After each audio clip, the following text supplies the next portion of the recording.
والصلاة والسلام على سید المرسلین اما بعد فاعوذ باللہ من الشیطان الرجیم بسم اللہ الرحمن الرحیم۔ قربانی کس پر واجب ہے اور قربانی واجب ہونے کی کیا شرائط ہیں؟ اس کا جواب یہ ہے، ہر بالغ مرد یا عورت، اور مرد اور عورت سے مراد صرف شادی شدہ ہی نہیں۔ ہم یہ سمجھتے ہیں کہ مرد وہ ہے کہ جو بچوں والا ہے، یا عورت وہ ہے کہ جو بچوں والی ہو یا شادی شدہ ہو۔ جی نہیں، یہاں مرد سے مراد بالغ لڑکا بھی مرد میں شامل ہے، بالغ لڑکی بھی عورت میں شامل ہے۔ تو ہر بالغ مرد جن کے پاس قربانی کے 3 دنوں یعنی 10، 11، 12 یہ 3 دن قربانی کے دن ہیں، جنہیں ایام اضحیہ بھی کہا جاتا ہے۔ تو ان 3 دنوں میں جس کے پاس حاجت اصلیہ کے علاوہ 52.5 تولہ چاندی یا 7.5 تولہ سونا یا ان میں سے کسی ایک کی قیمت کے برابر نقد رقم موجود ہو تو ایسے شخص پر قربانی کرنا واجب ہے۔ ایسے مرد اور عورت کو شرعی اصطلاح میں غنی یعنی مالدار کہا جاتا ہے۔ ہمارے ہاں مالدار اس کو سمجھا جاتا ہے جس کے پاس کوٹھا، بنگلے یا بہت زیادہ اچھا وسیع کاروبار ہو، جس کے اچھے کاروبار چلتے ہوں، جو لینڈ لارڈ ہو، جس کے پاس گاڑیاں ہوں۔ جی نہیں، جس کے پاس 52.5 تولے چاندی کے برابر قیمت جو اس تاریخ یعنی سن 2024 اور 1445 سن ہجری کے مالک نصاب کی قیمت کے اعتبار سے تقریباً 1,30,000، 38,000، 1,40,000، 1.5 لاکھ تقریباً، یعنی کہ اس کے آس پاس جس کے پاس حاجت اصلیہ سے زیادہ رقم اتنی موجود ہو، ایسا شخص شریعت کی نظر میں غنی ہے، مالدار ہے۔ اس پر زکوٰۃ بھی واجب ہوگی، اس پر قربانی کرنا بھی واجب ہوگا۔ ایسے ہی اگر کسی کے پاس تھوڑا سونا ہو، تھوڑا چاندی ہو، تو ایسی صورت میں بھی ان دونوں کی رقم ملانے سے اگر اتنی رقم بن جاتی ہے یعنی ملکیت نصاب پوری ہو جاتی ہے، تب بھی ایسے فرد پر قربانی واجب ہے۔ اب کسی کے ذہن میں ہو سکتا ہے کہ سوال آتا ہو کہ مالک نصاب جس کے پاس حاجت اصلیہ سے زیادہ مال ہو، تو حاجت اصلیہ کس کو کہتے ہیں؟ یہ اگلا سوال ہے کہ حاجت اصلیہ سے کیا مراد ہے۔ حاجت اصلیہ سے مراد وہ چیزیں ہیں جن کی انسان کو عموماً زندگی گزارنے کے لیے ضرورت پڑتی ہے اور ان کے بغیر اس کی زندگی مشکل ہو جاتی ہے، جیسے رہنے کا گھر۔ اب کسی کے پاس کروڑوں روپے کا گھر بھی ہے تو وہ حاجت اصلیہ ہے، وہ اس میں رہ رہا ہے، اس کے بغیر ظاہر سی بات اس کی زندگی مشکل ہے، تو یہ اس کی حاجت اصلیہ ہے۔ تو اب ایسی صورت میں اگر کسی کے پاس کروڑوں روپے کا گھر بھی موجود ہے لیکن اس کے علاوہ اس کے پاس ٹکا نہیں، تو ایسی صورت میں اس پر قربانی واجب نہیں ہوگی۔ کوئی شخص یہ کہے کہ اس کے پاس اتنا بڑا بنگلہ موجود ہے اور یہ قربانی کرتا نہیں ہے، تو بنگلہ ہونا اس بات کی نشانی نہیں ہے کہ وہ مالک نصاب نہیں ہو، کیونکہ مالک نصاب ہونے کے لیے حاجت اصلیہ کے علاوہ ملکیت نصاب ہونا ضروری ہے۔ تو اس لیے رہنے کا گھر، یوں ہی پہننے کے کپڑے، سواری، کتابیں، یا جو اس کا پیشہ ہے اس پیشے کے متعلق جو اس کے پاس اوزار ہیں، تو وہ ساری چیزیں اس کی ضرورت اصلیہ ہیں، حاجت اصلیہ ہیں۔ تو ان چیزوں کے علاوہ اس کے پاس اتنا مال ہونا چاہیے کہ جو اس کی ان حاجتوں سے زائد ہو۔ جیسے کسی نے بینک میں پیسے رکھے ہوئے ہیں تو وہ ظاہر پڑے ہیں، رکھے ہیں، اور جب اس کو کبھی کوئی ضرورت پڑے گی تو وہ نکالے گا، ورنہ وہ اضافی موجود ہیں۔ تو ایسی صورت میں اگر کوئی مالک نصاب ہوگا حاجت اصلیہ کے علاوہ، تب اس پر قربانی واجب ہوگی۔ ایک اور اگلا سوال یہ ہے کہ اگر کسی صاحب نصاب کے پاس رقم نہ ہو تو کیا وہ قرض لے کر قربانی کرے گا؟ قرضہ لے کر قربانی کر سکتا ہے یا اسے کیا قرضہ لے کر قربانی کرنی ہوگی؟ یاد رکھیے کہ مالک نصاب جب وہ ہو گیا، مثلا کسی کے پاس بسا اوقات ایسا ہوتا ہے کہ نقد میں پیسے موجود نہیں ہوتے لیکن وہ پھر بھی مالک نصاب ہوتا ہے۔ وہ کیسے؟ جیسے اس نے کسی کو قرضے کے طور پر پیسے دیے ہوئے ہیں، تو اب ظاہر سی بات ہے وہ پیسے تو اس کے ہیں نا، جس کے پاس ہیں وہ اس کو دے نہیں رہا، تو یہ چونکہ جس کو پیسے دیا ہوا ہے، جو حاجت اصلیہ کے علاوہ اس کے جو پیسے ہیں جس کے پاس اس نے قرض کے طور پر دیے ہوئے ہیں، وہ اتنی رقم بنتی ہے جو نصاب کو پہنچتی ہے، تو پھر ایسی صورت میں یہ صاحب نصاب ہے۔ اب یہ کہے کہ جی میرے پاس پیسے تو نہیں، وہ دے گا تو میں قربانی کروں گا، تو ایسی صورت میں اگر وہ نہ بھی دے تب بھی اسے کسی اور سے قرضہ لے کر قربانی کرنی پڑے گی، اور قرضہ لے کر اسے قربانی کرے گا تو قربانی اس کی ادا ہو جائے گی، اگر نہیں کرے گا تو گناہ گار ہوگا۔ اس کے بارے میں بھی اگلا سوال یہ بھی کیا گیا کہ صاحب نصاب ہونے کے باوجود اگر کوئی شخص قربانی نہ کرے تو قربانی نہ کرنے کا کیا گناہ ہے؟ علماء نے لکھا ہے کہ واجب کا یہ ترک ہے کہ جو مالک نصاب ہو کر بھی قربانی نہ کرے تو وہ واجب کو چھوڑ رہا ہے اور سخت گناہ ہے۔ حدیث شریف میں ہے کہ جس کے پاس وسعت ہو، جو حیثیت رکھتا ہو قربانی کرنے کی، اور وہ قربانی نہ کرے تو وہ ہماری عیدگاہ کے قریب نہ آئے۔ بعض روایات کا خلاصہ یہ ملتا ہے کہ وہ ہم میں سے نہیں۔ بعض روایات کے مطابق اس پر ایسی شدید وعید ہے کہ قیامت کے دن جانوروں کے قدموں کے نیچے اور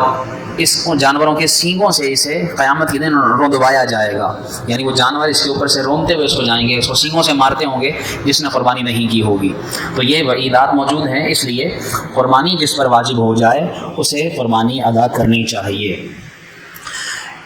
ایک اور یہ سوال ہے جو بڑا اہم ہے کہ اگر گھر کا کوئی شخص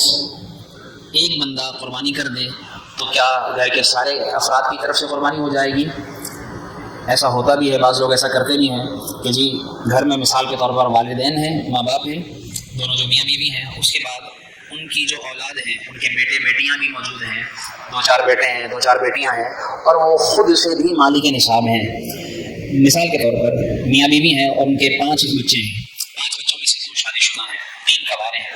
تو ان کنوارے بچوں کے پاس اگر ملکیت نصاب موجود نہیں بھی ہے، یعنی وہ مالک نصاب نہیں بھی ہیں، چھوٹے ہیں مثال کے طور پر، بالغ تو ہیں لیکن ابھی وہ کوئی کام دھندہ نہیں کرتے، پڑھ رہے ہیں، 9 میٹرک کے اسٹوڈنٹس ہیں، تو وہ کمائی کا کوئی ذریعہ نہیں رکھتے، اس وجہ سے وہ مالک نصاب نہیں ہیں۔ لیکن جو شادی شدہ بچے ہیں وہ جو ہے وہ مالک نصاب ہیں، یا ان کی جو بیویاں ہیں، جو شادی شدہ لڑکے ہیں ان کی بیویاں ہیں، یا پھر بیٹیاں جو شادی شدہ ہیں اور پھر ان کے جو شوہر ہیں۔ تو ایسی صورت میں بیٹی تو چونکہ بیاہ کر کسی دوسرے گھر میں چلی جاتی ہے تو وہ تو اس کا اپنا معاملہ ہے، لیکن اگر وہ بھی مالک نصاب ہے تو اس پر بھی قربانی کرنا لازم ہوگی۔ تو اب اگر گھر کے مثال کے طور پر 4 افراد پر قربانی واجب ہو گئی اور کوئی شخص کہے کہ بھائی بس میں ایک ہی بکرا پورے گھر کی طرف سے ذبح کروا دوں، قربانی کر دوں، تو باقی تینوں کی طرف سے قربانی ادا ہو جائے، ایسا نہیں ہوگا۔ جتنے بندے مالک نصاب ہیں، جتنوں پر قربانی واجب ہے، ان سب کو الگ الگ قربانی کرنی ہوگی۔ ایک بکرے سے کام نہیں چلے گا۔ ہاں بڑا جانور لے لیا، اس میں چونکہ 7 بندوں کی طرف سے قربانی ادا ہو سکتی ہے، تو پھر اس طرح گھر کے افراد میں سے اگر ایک بڑا جانور کسی نے لے لیا اور اس نے سب کو بتا دیا کہ بھائی میں تمہاری طرف سے قربانی کر رہا ہوں، اور انہوں نے بھی کہہ دیا کہ ٹھیک ہے تم ہماری طرف سے قربانی کر دو، تو یوں تو جو ہے وہ ایک بندے کا سب کی طرف سے قربانی کرنے کی وجہ سے سب کی طرف سے قربانی ادا ہو جائے گی۔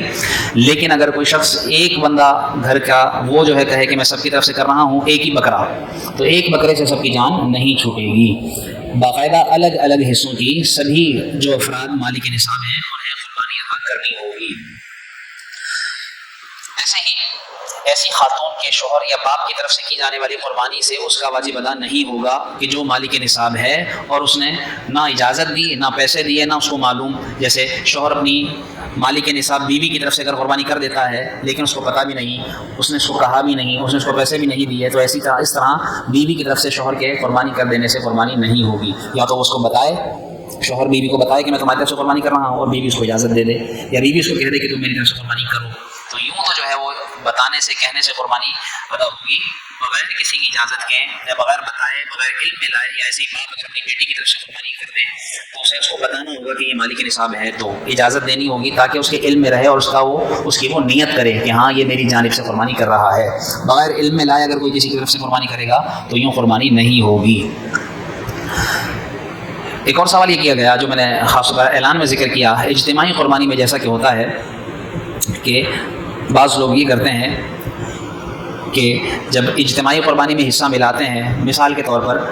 70,000 روپے کا جانور ہے اور سب کے حصے میں 10,000 روپے آنے ہیں۔ اب 6 افراد نے جو ہے وہ 10,000 دے دیے اور 7ویں بندے نے 8,000 روپے دیے۔ اب جو اس کے 2,000 کم تھے تو وہ اگر ان باقی 6 افراد میں سے کوئی دوسرا بندہ 2,000 اس کی طرف سے ملا دیتا ہے اور یوں جو ہے وہ کہے کہ جی چلو میں تمہاری طرف سے 2,000 ملا رہا ہوں، تو علماء لکھتے ہیں کہ اس طرح کسی کی بھی قربانی ادا نہیں ہوگی۔ یہ اتنا اہم مسئلہ ہے، یعنی سب کے حصے برابر ہونا ضروری ہیں۔ اب اس کو کرنا یہ چاہیے کہ یہ جو 2,000 روپے بندہ اس کی طرف سے دے رہا ہے یہ اسی کو دے، اور وہ پھر اس 2,000 کا مالک بن جائے اور پھر وہ اپنی طرف سے ملائے، یعنی ہر بندے کی طرف سے برابر پیسے ملائے جانا ضروری ہیں۔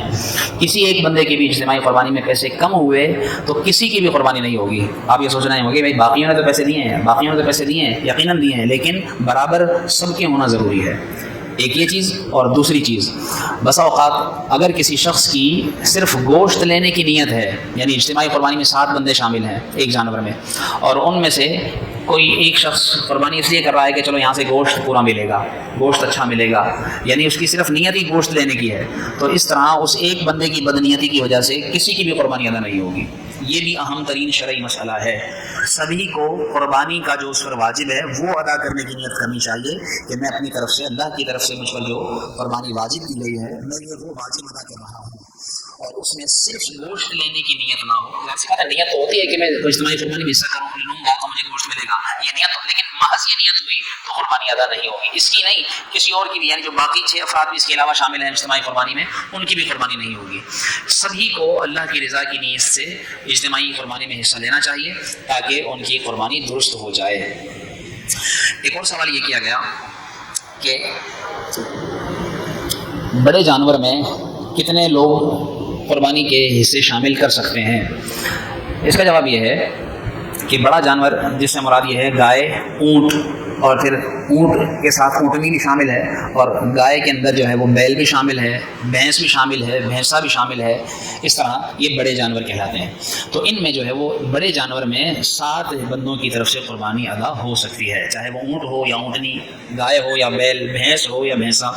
تو اس طرح بڑے جانور میں 7 بندوں کی طرف سے قربانی ہو سکتی ہے کم از کم، یعنی اتنے افراد اس میں قربانی کر سکتے ہیں۔ اس سے زیادہ نہیں ہو سکتے، اس سے کم ہو سکتے ہیں۔ ایک جانور میں 6 بندوں نے حصہ ملایا تو 6 بندوں کی طرف سے قربانی ادا ہو جائے گی۔ تو کم تو ہو سکتے ہیں، زیادہ نہیں ہو سکتے، 7 سے زیادہ نہیں ہو سکتے۔ ایک اور سوال یہ کیا گیا کہ کن کن جانوروں کی قربانی کی جا سکتی ہے؟ اس کا جواب یہ ہے، چھوٹے جانوروں میں جس طرح بکرا، بکری، بھیڑ، دمبا، یہ چھوٹے جانور کہلاتے ہیں۔ اسی طرح مینڈھا، مینڈھے کی بھی قربانی جائز ہے۔ ہم میں سے، آپ میں سے کسی نے بھی جو ہے شاید کبھی مینڈھا ذبح کرتے ہوئے کسی کو نہیں دیکھا، شاید دیکھا ہو۔ رسول اللہ صلی اللہ علیہ وسلم کی سنت یہی ہے کہ آپ صلی اللہ علیہ وسلم نے مینڈھا بھی ذبح کیا۔ تو یہ جو چھوٹے جانور ہیں ان میں کم از کم 1 سال کا جانور ہونا ضروری ہے۔ بکرا، بکری، دمبا، بھیڑ، ان کا 1 سال کا ہونا ضروری ہے۔ بعض علماء نے یہ لکھا ہے کہ بھیڑ یا دمبا اس کا چھوٹا بچہ اگر اتنا ہو جو دور سے دیکھنے میں سال کا لگتا ہو، کیونکہ اس کے بال آ جاتے ہیں تو وہ تھوڑا تگڑا معلوم ہوتا ہے، تو دیکھنے میں اگر سال بھر کا لگتا ہو تو اس طرح کے 6 مہینے کے بھیڑ یا دمبے کے بچے کی بھی قربانی ہو جائے گی۔ لیکن کوشش یہ کی جائے کہ 1 سال کا جانور لیا جائے۔ اس میں عمر کا اعتبار ضروری ہے۔ بعض لوگ 2 دانت کہتے ہیں، ٹھیک ہے وہ نشانی ضرور ہے اس کا 1 سال کا ہو جانے کی، لیکن ضروری نہیں۔ یعنی بعض اوقات ایسا بھی ہوتا ہے کہ جانور 1 سال کا ہو جاتا ہے لیکن اس کے 2 دانت نہیں آئے ہوتے، تو اس لیے عمر پوری ہونا ضروری ہے۔ ایسے ہی بڑے جانوروں میں گائے اور بیل، بھینس اور بھینسا، ان کا یا بچڑا، بچڑی، ان کا 2 سال کا ہونا ضروری ہے۔ چھوٹے جانور کا 1 سال کا، اور یہ جو درمیانہ جانور ہے جس میں گائے، بھینس، بھینسا، بیل اور بچڑا، بچڑی، یہ 2 سال کے ہونا ضروری ہے، جبکہ جو اونٹ یا اونٹنی ہے اس کا 5 سال کا ہونا ضروری ہے۔ افضل جو جانور ہے وہ تو یہی ہے کہ جتنا زیادہ بڑا جانور ہو، بعض لوگ کہتے ہیں کہ بھائی بوڑھا جانور جس کی عمر زیادہ ہو گئی ہو تو وہ قربان نہیں کرنا چاہیے۔ بچڑے، بچڑی کو اہمیت دی جاتی ہے کہ ان کا گوشت اچھا نکلتا ہے، یعنی وہ اپنی جگہ، لیکن افضل کی بات کی جائے تو افضل جو ہے وہ بڑا جانور، جس کی جتنی زیادہ عمر ہو اتنا بڑا جانور جو ہے وہ قربانی میں قربان کرنا افضل ہے۔ ایک اور سوال یہ کیا گیا کہ کیا قربانی کے جانور میں عقیقہ ہو سکتا ہے یا نہیں؟ جی ہاں، قربانی کے جانور میں عقیقہ بھی کیا جا سکتا ہے۔ اگر کسی شخص نے اپنے گھر کے کسی بچے کا عقیقہ کرنا ہو تو وہ قربانی کے جانور میں عقیقے کے نام کا حصہ بھی شامل کر سکتا ہے۔ مثلا گھر کے اندر 3 افراد پر جو ہے وہ قربانی واجب ہے۔ اب 3 حصے تو بڑے جانور میں 3 افراد کے ہو گئے، باقی 4 حصے بچ رہے ہیں، تو گھر کے اندر اگر 2 بیٹے ہیں تو دونوں بیٹوں کی طرف سے 2 حصے عقیقے شامل کر دے، یا 4 بچے ہیں تو چاروں بچوں کی طرف سے 1 حصہ بھی عقیقے کا شامل کر سکتا ہے۔ عقیقے کے اندر یہ بھی ذہن میں رکھیے کہ جو کہا جاتا ہے کہ بھائی لڑکے کی طرف سے 2 بکرے اور لڑکی کی طرف سے 1 بکری، تو یہ مسنون یعنی سنت ہے۔ اگر کوئی اس کا الٹ بھی کرتا ہے، یعنی لڑکی کی طرف سے بکرا ذبح کر دے یا لڑکے کی طرف سے بکری 1 یا 2 بکری ذبح کر دے، تب بھی عقیقہ ہو جائے گا۔ یہ کوئی فرض لازم نہیں ہے کہ عقیقہ 2 بکروں سے ہی لڑکے کا ہوگا اور بکری سے ہی 1 لڑکی کا، 1 بکری سے لڑکی کا عقیقہ ہوگا، ایسا ضروری نہیں ہے، یہ مستحب ہے۔ تو اس کے برعکس بھی کر سکتے ہیں۔ الغرض قربانی کے جانور میں عقیقے کا حصہ شامل کیا جا سکتا ہے۔ اسی طریقے سے اجتماعی قربانی میں ایک یہ بات بھی مد نظر رکھنی چاہیے کہ جس جگہ آپ اجتماعی قربانی میں حصہ لیں اس جگہ انہیں مسائل شرعیہ کا علم ہونا چاہیے۔ بس اوقات ان کی غلطی سے یعنی جب ذبح کر رہے ہیں، ذبح کے وقت اگر 7 افراد ہیں تو 7 افراد کی طرف سے نیت کرنا ضروری ہے کہ بھئی ان 7 کی طرف سے یہ قربانی کی جا رہی ہے۔ کم از کم نام ذہن میں ہوں، اس وقت نہ بھی نام لیے جائیں، کم از کم پہلے پڑھ لیں کہ بھئی یہ بندے ہیں، ان کا اس جانور میں حصہ ہے، تو ان کا ذہن میں رکھ کے بھئی جن کے میں نے نام پڑھے ان کی طرف سے میں قربانی کر رہا ہوں۔ تو یوں جو ہے وہ جو اجتماعی قربانی میں حصہ لیتے ہیں ان کا وکیل بنانا بھی ضروری ہے، اور جو قربانی کر رہا ہے اس کا ان کی طرف سے وکیل بن کر ان کی طرف سے نیت کر کے اس کو ذبح کرنا بھی ضروری ہے۔ سوال یہ کیا گیا کہ جس کے نام کی قربانی ہے کیا اس کا قربان گاہ میں مذبح یعنی جہاں ذبح کیا جا رہا ہے جانور وہاں ہونا ضروری ہے؟ اس کا وہاں ہونا ضروری نہیں ہے، اگر ہو تو بہتر ہے۔ رسول اللہ صلی اللہ علیہ وسلم نے ارشاد فرمایا کہ جب تم میں سے کوئی جانور ذبح کرے تو اسے چاہیے کہ وہ اپنے جانور کے قریب رہے، ہو سکے تو خود ذبح کرے، اگر خود ذبح نہیں کر سکتا قصائی سے ذبح کروا رہا ہے تو کم از کم وہاں خود کھڑا رہے، یہ افضل ہے۔ لیکن اگر وہ وہاں موجود نہیں ہے اور اس کی طرف سے کوئی اور اس کا نام لے کر اس کی نیت کر کے اس کی طرف سے جانور کی قربانی کر رہا ہے تو قربانی اس کی طرف سے ادا ہو جائے گی۔ فوت شدہ کی طرف سے تو حصہ شامل کیا جا سکتا ہے ثواب کی نیت سے، جیسے کوئی شخص جو ہے وہ جانور ذبح کر رہا ہے تو ایک حصہ اس نے اپنے ماں یا باپ کی طرف سے یا دونوں کی طرف سے ایک حصہ کہ بھئی اس جانور میں ان کی طرف سے بھی قربانی کر رہا ہوں، تو فوت شدہ کی طرف سے بھی قربانی کرنا جائز ہے، چونکہ ان پر فرض نہیں تھی، چونکہ جو شخص مر گیا اب اس کے اوپر سے شرعی احکام ختم ہو گئے، لیکن کوئی ثواب کی نیت سے ایصال ثواب کی نیت سے اگر نیت کر کے اس طرح جانور میں حصہ ملا دیتا ہے کسی فوت شدہ کا، والد یا والدہ مرحوم کی یا دادا دادی نانا نانی کی طرف سے، تو بھی جو ہے وہ انہیں ثواب پہنچے گا، تو وہ ایک حصہ یا دو حصے جتنے حصے ان کی طرف سے قربانی کرے گا اتنے حصے پھر ان کے نام کے ایصال ثواب ہو جائیں گے۔ اب ایسا نہیں ہو سکتا کہ جو ہے وہ میں اپنا حصہ شامل کر رہا ہوں اور میں اپنے ہی حصے میں اپنے والدین کا حصہ بھی شامل بھی کر لوں، ایسا نہیں ہو سکتا، یعنی میرا حصہ میری طرف سے ہی ادا ہوگا، اگر ان کی طرف سے کرنا ہے تو ان کی طرف سے ایک الگ حصے کا اعتبار کرنا ہوگا۔ حصے کے جانور میں سے اگر کسی شریک کا انتقال ہو گیا اور اس کے ورثاء نے حصے داروں سے یہ کہہ دیا تم اس گائے کو اپنی طرف سے اور اس کی طرف سے قربان کرو، تو پھر تو سب کی قربانی ہو جائے گی، اور اگر ورثاء نے اجازت نہیں دی، ان کی اجازت کے بغیر اگر قربانی کر لی تو پھر کسی کی بھی قربانی نہیں ہوگی، کیونکہ اب مرنے والے کا جو مال اس حصے میں شامل تھا وہ وراثت بن گیا تھا، تو وراثت میں ان تمام ورثاء کا اجازت دینا ضروری ہے، اور اکثر جو ہے وہ ایسا نہیں ہو سکتا، یعنی ممکن نہیں ہوتا کہ سارے کے سارے رشتہ دار حصہ قربانی کی اجازت دے دیں، تو اس لیے بہتر یہی کہ اگر کوئی شخص مر جائے تو اس کا وہ حصہ وہاں سے اس میں سے نکال کر کسی اور بندے زندہ بندے کو شامل کیا جائے تاکہ سب کی قربانی ادا ہو جائے۔ اگر وہ ورثاء نے اجازت نہیں دی، کسی ایک نے بھی نہیں دی، مثال کے طور پر اس کے 20 وارث ہیں تو اب 20 سے کون اجازت لیتا ہے؟ کوئی بھی نہیں، تو اس لیے اتنے بندوں سے اجازت لینا بھی مشکل ہو جاتا ہے، لہٰذا کوشش یہ کی جائے کہ ایسے بندے کو شامل کیا جائے جو موجود زندہ ہو تاکہ سبھی کی قربانی درست ہو جائے۔ اگر قربانی کے وقت جانور اچھلا یا کودا جس سے اس میں عیب پیدا ہو گیا تو کیا اس کی قربانی کی جا سکتی ہے؟ جیسے قربانی کے دنوں میں آپ اور ہم نظارے کرتے ہیں، دیکھتے ہیں کہ اسے اتارتے وقت اس میں سوزوکی میں یا اس کے اندر لوڈ کرتے ہوئے، لوڈنگ کے وقت منڈی سے لیتے ہوئے یا گھر کی طرف اتارتے ہوئے تو اس کو بسا اوقات وہ جانور کودتا ہے، اچھلتا ہے، اور کبھی کبھی اس کی ٹانگ بھی ٹوٹ جاتی ہے، تو ایسی صورت میں اگر جب اس کو خرید رہے تھے یا جب اس کو گھر کے باہر اتارا، یعنی قربانی کے دنوں سے پہلے اگر اس کے اندر کوئی عیب آ گیا پھر تو اس کی قربانی نہیں ہوگی، جیسے اس کی ٹانگ ٹوٹ گئی اب قربانی اس کی نہیں ہو سکتی، لیکن اگر قربانی کے وقت اب اس کو ذبح کرنا تھا اور ذبح کرتے وقت اگر اس کے اندر کوئی ایسا عیب آ گیا کہ جس کی وجہ سے وہ عیب دار ہو گیا، تو ایسی صورت میں اس عیب کا علماء نے لکھا ہے کہ اعتبار نہیں کیا جائے گا اور اس کی قربانی ہو جائے گی۔ جیسے ذبح کر رہے تھے اور وہ اچھلا کودا رسی توڑ کر بھاگا، تو پھر ایسی صورت میں بھاگتے ہوئے اس کی ٹانگ ٹوٹ گئی، تو چونکہ اب تو ذبح کر رہے تھے اس کو، تو اب ذبح کرتے وقت اس میں عیب آیا تو اس عیب کا اعتبار نہیں ہوگا، اب قربانی ہو جائے گی۔ ملکہ ہو جذبہ عطا